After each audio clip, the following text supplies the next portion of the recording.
নমস্কার বন্ধুরা, WB job alert চ্যানেলে তোমাদের সবাইকে আরও একবার স্বাগত জানাচ্ছি। আজকের ভিডিওটার টপিক হলো তোমার কনস্টেবল থেকে প্রমোশন লেভেল। ঠিক আছে, সবার প্রথমে বলে দিই, এই ভিডিওটা শুধুমাত্র তাদের জন্য যারা বিগিনার পুলিশের প্রিপারেশন শুরু করতে চাইছো এবং বিভিন্ন র্যাঙ্কে স্যালারি কত বা কোন র্যাঙ্ক কীভাবে প্রমোশন পাওয়া যায় গ্রাউন্ড স্টেপ থেকে আপ স্টেপ অবধি আমি তোমার সাথে আলোচনা করব। ঠিক আছে, সবার প্রথম আমি সব থেকে ground level West Bengal police বা কলকাতা পুলিশে, সেটা হচ্ছে তোমাদের কনস্টেবল।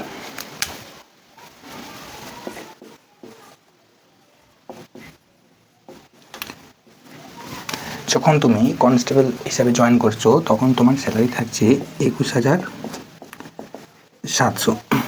বিভিন্ন রকম ডিএ, এইচআরএ বা এক্সট্রা যে বোনাস বা পিএফ, এগুলো নিয়ে আমরা আলোচনা করবো না এই ভিডিওতে, শুধুমাত্র বেসিক স্যালারিটা নিয়ে আলোচনা করব।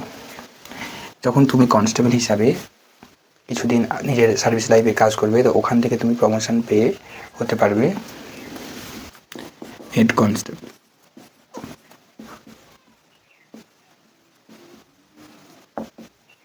তখন তোমার যেটা স্যালারি সেটা তোমার ইনক্রিজ হয়ে যাচ্ছে 25,500। এবং এই যখন হেড কনস্টেবল হিসাবে তুমি তোমার সার্ভিস লাইফে কিছুদিন কাজ করবে বা কিছু বছর, তখন সেখান থেকে প্রমোশন হয়ে তুমি হয়ে যাবে এএসআই, অ্যাসিস্ট্যান্ট সাব ইন্সপেক্টর।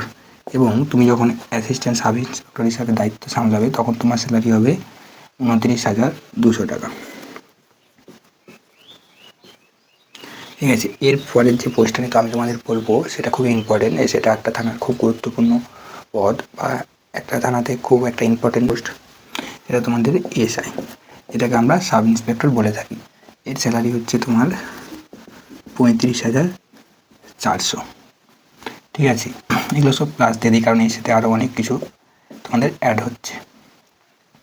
এবং একটা কনস্টেবল সর্বোচ্চ নর্মালি মানে প্রমোশন পেয়ে লাস্ট যেটা রয়েছে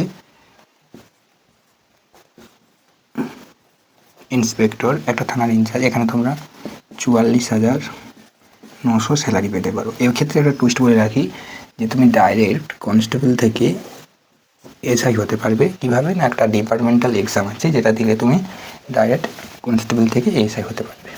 ঠিক আছে, এছাড়াও অনেক র্যাঙ্ক রয়েছে, সর্বোচ্চ ডিআইজি, ডিজিপি, ডিএসপি, এখান থেকে ডিএসপি। ঠিক আছে, মূলত তোমার একটা কনস্টেবল হিসেবে জয়েন করার পর তুমি প্রমোশন পেয়ে সর্বোচ্চ কমন যেটা আমাদের ইন্সপেক্টর অবধি যেতে পারো। নর্মালি প্রমোশন পেয়ে তো সাব ইন্সপেক্টর অবধি হতেই পারা যায়।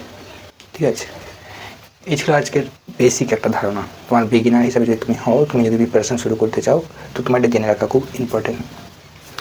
থ্যাংক ইউ, এই ছোটো ইনফরমেশনটা তোমাদের সাথে শেয়ার করলাম। যদি ভালো লাগে একটা লাইক করে দিও, আর চ্যানেলে নতুন হলে অবশ্যই সাবস্ক্রাইব করে দিও।